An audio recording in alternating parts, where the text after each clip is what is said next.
So, Mark, did you see that TikTok where first it starts by looking at the Cosmos pool, which is kind of, a little busy, but it's perfectly clean and clear. And then it pans to their day club pool, which is, I don't know, kind of brownish, yellowish, hazy for sure, packed full of like, it looks like men, like wall to wall, as you like to say, a sausage fest. But man, did that just look nasty or what?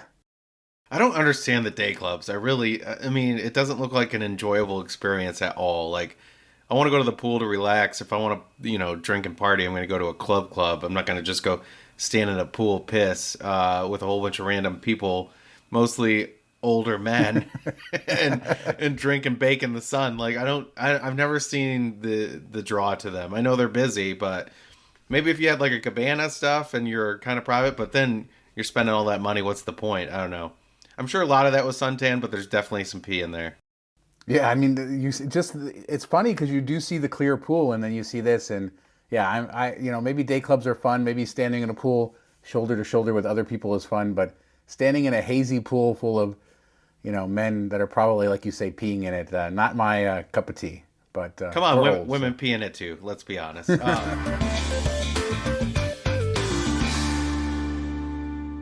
All right, Mark. So let's talk about the big story of the week, and that's EDC, the Electric Daisy Carnival. And we talked last week about crazy prices for the Lovers and Friends Festival. We'll talk about prices at EDC as well. But let's start with like the coolest way to get to EDC. One of the neatest things about it is it's at the Speedway, which is kind of way north of town. But they have a lot of really cool things like carnival rides and all kinds of cool lighting packages at night.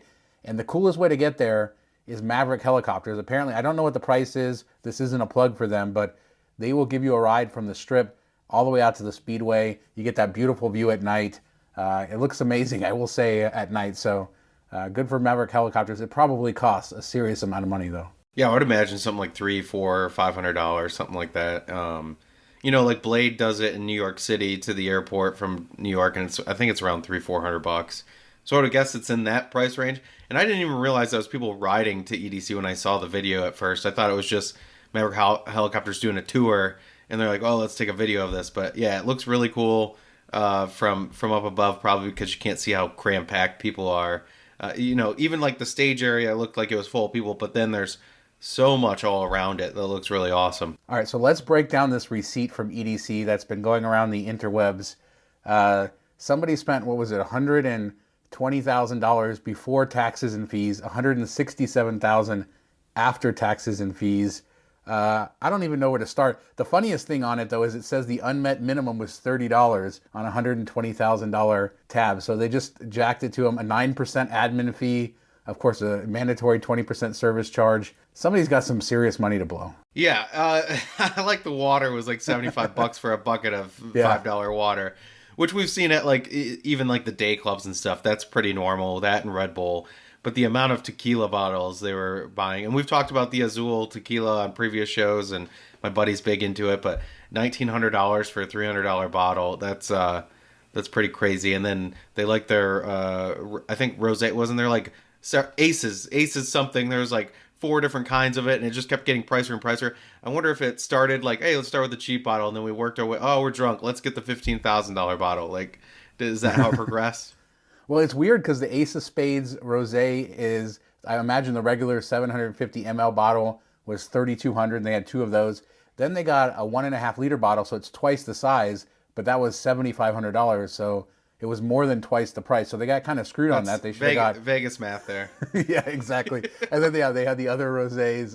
You had all kinds of stuff. At least the Red Bull buckets were the same price as the water buckets, so I think they did them a favor. Yeah, why hydrate? Just get some. But no, like a 9% administration fee. What did you administrate? Like it's like a $10,000 fee for doing what? Printing this receipt? Like I don't know if you're willing to spend that kind of money on that booze, though. Maybe you deserve to have to pay a 9% administrative fee. It's a DB tax or what? I don't. Yeah, pretty much. But like, where is this at? Do they have like bars and stuff in EDC like set up that people are spending all this? I don't know. Like, are they getting it delivered to their tent? I just wonder like what the scene was like for this bill to get run up. Yeah, I don't know about that. I'm imagining it's some sort of bottle service, and you have to buy it in order to have it there. But I don't know what the circumstances are with it. Obviously, EDC is well known for drugs. And there was a tweet from this taxi driver I follow on Twitter saying this is the one time of year where taxi drivers get their drugs from their people they're giving rides to instead of vice versa, which was a good thing. There was a lot of cases on Twitter of people saying that they had their drugs were laced with fentanyl and they had fentanyl test strips. So to take it down to like a serious note, it's kind of crazy in these times, with so many overdoses and stuff like that. But nothing seemingly happened. I didn't see anything in the news like about overdoses. So good news there. It seemed like it went off pretty much without a hitch, which it has for many years now. Yeah, just like a funny side story. My dad just told me he had to fire somebody because they were doing drug tests at work, and he's like, and the guy's like, I smoke weed, and he's like, we don't test for marijuana, and then it comes back positive for cocaine. And he's like, where'd you get that marijuana from? He's like, my buddy gave it to me. He's like, well, I think he was lacing it. He's like, wow, I just thought it was really good stuff. Oh, God. Poor guy. Well, who knows if he's really telling the truth, though, because who's going to admit to that? But that's, it's crazy these days. So there was all kinds of people offering fentanyl test strips to other people, and not in my world, but glad that people are being safe at least. I've always wanted to do EDC. I obviously like rides. They have rides there. The colors always look really cool. I always just felt a little bit too old by the time it came, and I still feel that way. Like I would love to go there, but I feel like I'd be over it in about 15 minutes. Not to mention all the crazy prices for everything. Would you just wear suspenders and that's it? Yeah, maybe. Yeah, there you go. There you go, Mark. I'll do that if you do that. We'll go together. But we've talked about like the people watching and how cool it is to kind of see the young people on the strip. And there's a lot of complaints. They don't spend a whole lot of money outside of EDC, but I feel like it'd just be a cool experience. But then, like I said, I feel like I'd be an old grumpy man within about like 20 minutes. Yeah, I could walk around for like an hour or two and just see everything and then be done with it. But with prices like that for booze, I would be broke in a matter of minutes. So I definitely, I'm tempted to go check it out one time just to be a part of it. But I hate lines, and to get out there and back is probably a big hassle with buses and everything. So, okay, we'll do the chopper in. We'll hang out for an hour. Yeah, we'll Maverick Helicopters, we're waiting for the sponsorship. Just call us up. Sounds like a good use of money. Let's blow like $1,500 in 2 hours and just go check it out. I have taken a Maverick Helicopters on a strip tour, which was awesome back in the day. I used to, well, I know the guy who runs it, but I don't know him all that well. But yeah, I did that back in the day. Really loved Maverick Helicopters. So if you ever get a chance, and again, that's not sponsored or anything. They just they've been around forever and they do a good job. I think they used to be like in My Vegas where you could get like discounts and stuff from playing that game. I don't know if they're still in there. I haven't checked that game in forever, but that was like a good way to do it on the cheap, or check Groupon and stuff like that, I guess. Yeah. All right. So we're going to talk about the new Cirque show and a lot of other stuff coming up. We did want to talk about one of the better credit card offers that's been around, the 80,000 point Chase Sapphire Preferred offer. People are interested in that. Really kind of valuable points, and you can transfer them to Hyatt, which you could use for MGM, although not always the best value. But I'm going to put a link in the description to our whole review of that, plus the link to the offer, and it expires on the 31st of May. So they just announced that, so we wanted to make sure people know that it's going to be expiring soon, and check it out if you're interested. Yeah, it's worth, 80,000 points is worth $800 in cash, $1,000 through their portal, and then you can transfer to United, Southwest, all that stuff. So you can get a Vegas trip out of it for sure, or cash for a Vegas trip, depending on how you want to use the points. Best to transfer to partners and book that way. You get a little bit more, but you can go through the portal and use it for $1,000 for flights and hotels as well. So a lot of good stuff. Only for $95 annual fee, good earning rates. Check it out. Yeah, all the information down in the description. All right, so let's talk about Mad Apple. That's New York's new Cirque show. Of course, their old show, Zumanity, closed with COVID. It never reopened. That was more of an adult kind of Cirque show. Some nudity. It was the one that really was sort of the adult version of Cirque. And now they're doing a very hip, modern version of Cirque. Some of the reviews are coming out. They're positive. I was on TikTok kind of looking at some of the people who went to previews because it's opening up this week. I have a good friend who went and said it was really good. Had a lot of comedy in it and sort of felt like a modern version of Cirque. Said he would be willing to go over and over again. There's a lot of improvisation, stuff like that. There's the guy doing like helicopter kicks, and there's a lot of traditional Cirque stuff too from the videos we saw. What do you think? Yeah, it seems more like in the realm of the Absinthe show, where it's got some acrobatic stuff, and then people talking, singing. I think I saw that they do in there, and jokes and all that kind of stuff. So more of like an all-inclusive environment. They got a little bit of every type of show to keep people going. So, and I think Absent was the first to really kick that off in Vegas. So I think you'll see more and more shows go to that because it's been so popular. So that's kind of the feel I get, which is good. I mean, Cirque's great. I've been to a couple Cirque shows, but it just gets old. It's like the same thing kind of over and over, so it gets a little bit old. So I could see this being something that people would like more. Yeah, and there seems to be some hip hop in it, so kind of just an updated version. You will still see some Cirque-like tricks from what I've seen in the videos, so it's not going to feel like foreign to people who like Cirque. So it's good to see them trying something new. We'll see if it's successful. There's still a lot of Cirque shows on the strip, so wishing them the best of luck as they open it. Now let's go into the TikTok section of the show and talk about a couple TikToks I saw. First off, I found one that said how to experience vintage Vegas, and I don't know, I thought this was really good advice. So we'll go through it. I don't know. Does anybody want to stay at El Cortez? Okay, but we're talking about vintage Vegas, and El Cortez's room. It's not the fanciest place. We've talked about that, but it is definitely vintage. Dates back to like the 40s, I think. They card you if you're if you look like you're under 70 to get in. Exactly. So. Exactly. So after staying at El Cortez, the other thing that was suggested, go to the Arts District, buy some vintage antique stuff. There's a lot of antique stores there. That area has been very gentrified. We had a meetup there last year, and we really like it. I know you liked some of the bars we went to there. One bar that this person mentioned is Velveteen Rabbit, which I didn't actually know about. I hadn't been there. It's right next to Casa Don Juan, which is a Mexican restaurant we talk about a lot. It looks really cool. I looked at some of the pictures there. So stay at El Cortez, go to the Arts District, stop at Velveteen Rabbit. You made it 3/4 of the way through the day. I think that's pretty good advice to start. Yeah, I think that's solid. I would probably say stay at Golden Gate. It's a cooler vibe, and that's the actual oldest hotel the oldest hotel's still open in Vegas. So I would say I would maybe switch to that a bit. I have stayed at El Cortez Cabana Suites, which is like across the street from the main hotel, and we went there when it was newer and just had opened, and it was like lower end finishes, but it was a nice like Miami type of feel. There was hairs all over my bed, but we rolled with it. So yeah, I would say Golden Gate I love gambling at, so I've got kind of a soft spot in my heart for that one. But yeah, otherwise I think it's great advice. Arts District's very cool, and it's kind of like old school plus new hip as well. They got like a good mixture there, so definitely check that out. Yeah. All right, one other suggestion could be the Hotel Apache, which is at Binion's. It's that little hotel that's on a couple floors there. It's legend to be like haunted. That's a very old historic hotel. I would probably just stay at Cirque because I feel like their hotel rooms have a little bit of a Vegas-y vibe, a vintage Vegas vibe, even if they're brand new, so they're nice and new. I'm fine cheating, but all right. So to end the night, there's two other things: go to Golden Steer, which we've talked about. I think that's a great classic Vegas thing to do. Get the tableside Caesar salad, the bananas Foster dessert that they make tableside, and then go to the Peppermill Fireside Lounge, which I know you love. So yeah, I think this is a pretty good advice. Maybe we would tweak it a little bit, but yeah, I like it. Yeah, anything that ends up at Fireside is good. Just don't wear a hat in there. They don't like that. I've gotten yelled at for that. But yeah, Golden Steer is a big sad point in both our histories that we haven't made it there. So we keep saying we're going to. We definitely have to. It looks so awesome. And I love tableside service. It really does feel authentic and vintage and old school. You don't get that much. I've been to like one or two restaurants around here that does it. And it's such a fun experience. For sure. All right, so let's move on to the other TikTok that I wanted to talk about because I really don't agree with this, but it's how casinos steal your money. It's one of those like things, people try to say all the old wives' tales about how casinos do things. Some of it's true, some of it isn't. But let's go through the stuff that this TikToker says. First off, the carpets are designed to be hideous and overwhelming.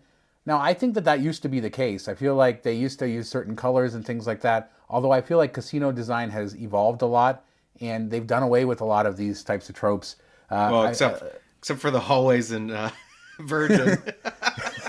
Well, yeah, that's is to the room for sure.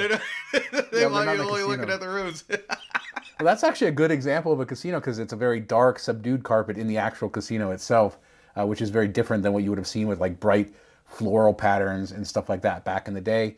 No light or clocks because they want you to be disoriented. This is another thing that you don't see done as much.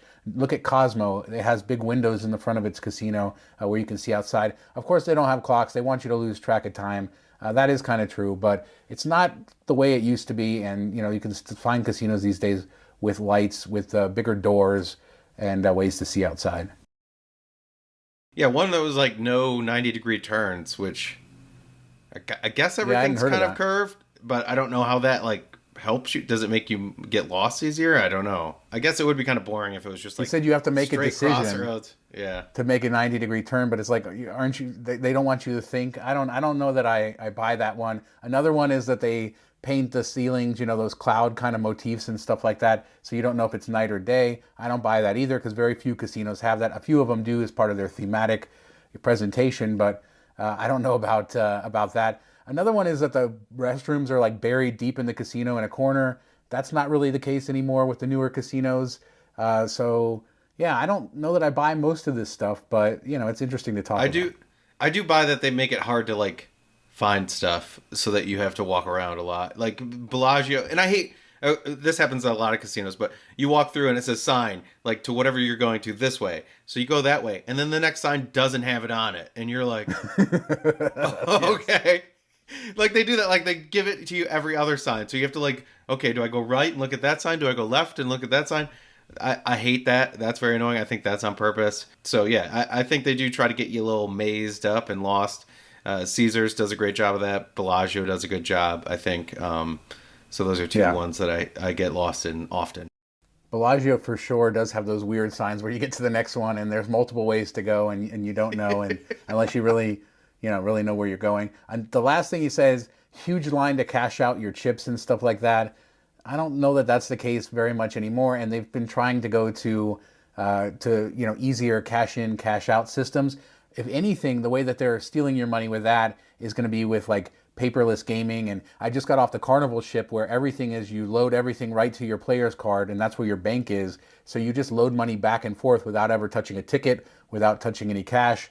That's how they're going to steal your money, by making it as convenient as possible to cash out, but never actually get the money. So yeah, maybe maybe the cages are sometimes understaffed, but I don't know that that's really something I've noticed too often.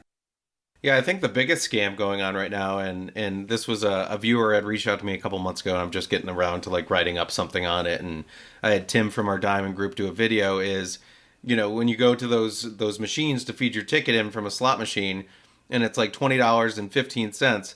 They'll give you the $20, but they kick out an extra ticket for the 15 cents.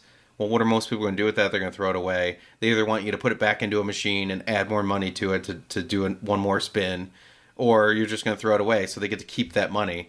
So I think that's a little bit scammy. If you go to the cashier cage, they'll give you the full change, or you can go up there with your little 15-cent ticket.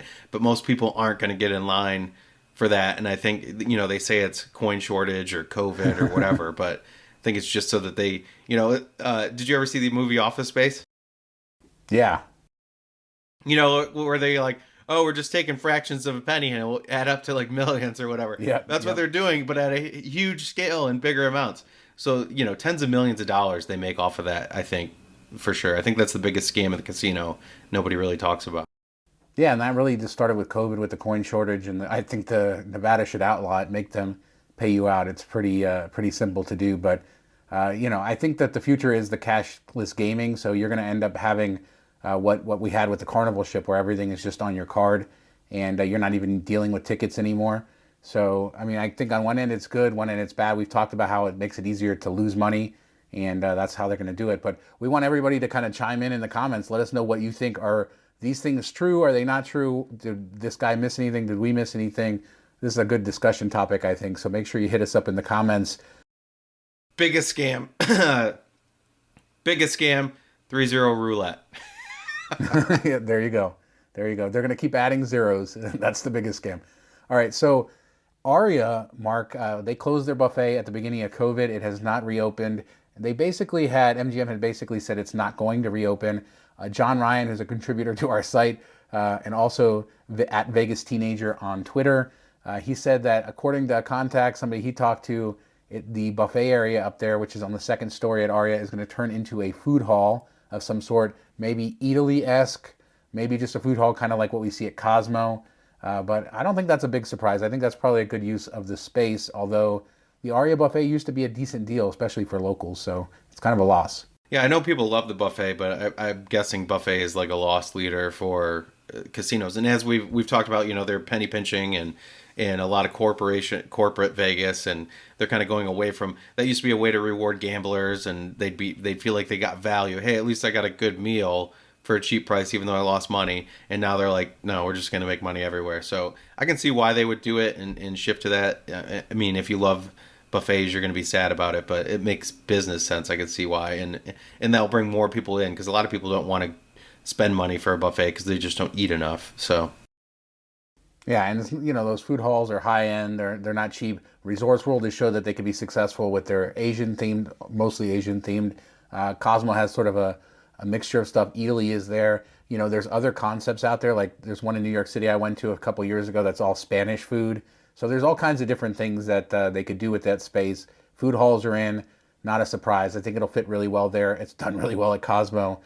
So we'll see more details. Hopefully, again, that's just a rumor, but John Ryan, he knows his stuff. So we'll look out for more news on that. Now, speaking of Resorts World, David Blaine, the very famous magician, I know this had been rumored for a while, but he signed and he's going to do a residency at the Resorts World Theater. I think this is the first time he's ever done a residency. It's going to be beginning on September 30th, and their tickets are already on sale as of now. September 30th, October 1st are the first two shows. October 28th and 29th are the next two shows. December 16th and 17th are the 5th and 6th shows. Those are the 6 shows that they've announced so far. He says the room is so intimate. I don't know how a 5,000 seat theater could be intimate, but he's excited to do it. David Blaine, I remember watching him do card tricks on Conan back in the 90s. Really liked him then. Then he did all those weird sort of tricks on TV that I didn't care for as much, but I wonder, he'd probably be pretty cool to see live. He used to levitate, all that stuff. Yeah, I think it's a good show. I keep doing the quotations for residency because that's, everybody loves to say like 6 shows is a residency. Maybe 6 shows in a week is what I call residency. But no, I think that's a good one to have. And it's kind of cool that he's never done anything like this before in Vegas or anywhere that I know of. He does a lot of street stuff and for TV. So this will be interesting. I think it'll be really popular because, you've never seen this before from him. So, and he does some, I'm sure he'll have some amazing tricks and everything. I definitely would go to it. I'd be all for it. Yeah, so tickets are on sale. I hope they sell well. I would imagine they will, but... hope they don't do Chris Angel. You say that for everything. You just repeat it. All right, last story. Save the Volcano. We know Hard Rock is closing in on their purchase of Mirage, and we don't know the exact time frame on when the volcano is going to go or when heavy construction is going to happen or any of that, but we do know the volcano is going away sooner rather than later, and somebody has created a petition to save the volcano. It got over 5,000 signatures. Somebody interviewed in this Fox 5 story, Alden Gillespie, says he remembers going as a child 20 years ago, and he was quoted as saying, "You see this awesome, wonderful thing in front of you, and you wonder, wow, how could this be real? But it's not real. It's a mirage, Mark, and it's going away. But if anybody out there wants to try to save it, they can sign the petition." Yeah, maybe it would fit in the boneyard at the Neon Museum. That'd be pretty cool. I'd go back for that. Or like F1 with that land they bought, they can just plop it in the middle and park the cars around it. There you go. F1 would be like beloved forever. I don't think it will get saved, but it'd be kind of cool if somebody finds a way to repurpose it somewhere or move it. I'm sure that would probably cost way too much money, but it doesn't hurt to sign up if you want to try to save it. Yeah, I figured there's a lot of people out there who might want to, but those petitions don't usually work. And Vegas is really about reinventing itself. Everybody hated it when they tore down all those buildings in the 90s, but we got bigger, better ones, and that's the truth. And the new Hard Rock, that new tower looks pretty cool. So I have mixed feelings about it. I do wish the volcano would be saved, but it is going away soon. So just another reminder for everybody out there, sign the petition if you want, but go see the volcano before it goes away and goes into yesterday. So I think that's going to do it for this week. Don't forget to subscribe to the channel, smash the thumbs up button.